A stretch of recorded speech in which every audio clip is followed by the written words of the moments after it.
Juliet naked ২০১৮ সালের একটি অসাধারণ রোমান্টিক কমেডি ড্রামা সিনেমা। এটি নিক হর্নবির একই নামের উপন্যাস থেকে নির্মিত। গল্পের কেন্দ্রে আছে অ্যানি নামের একজন নারী, যিনি তার ১৫ বছরের সম্পর্কের মধ্যে আটকে আছেন। তার প্রেমিক ডানকান একজন ব্যর্থ রক তারকা টাকার ক্রোর সঙ্গীতের প্রতি প্রচণ্ডভাবে আচ্ছন্ন।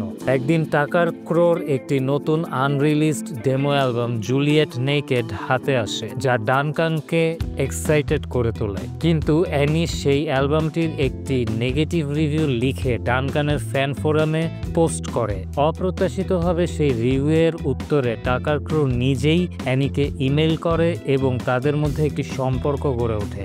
এই সিনেমাটি ভালোবাসার জটিলতা, ফ্যান্ডম এবং জীবনের সেকেন্ড চান্সের সুন্দর গল্প বলে। নিক হর্নবির বিখ্যাত উপন্যাসের একটি সফল চলচ্চিত্র রূপান্তর এটি। যারা বইটির অনুরাগী তারা সিনেমার প্রতিও আকৃষ্ট হয়েছেন। রোজ বার্ন, ইথান হক এবং ক্রিস ও ডাউডের মতো দক্ষ অভিনেতাদের অভিনয়ে এই সিনেমার প্রাণ। তাদের মধ্যেকার রসায়ন খুবই বিশ্বাসযোগ্য এবং উপভোগ্য।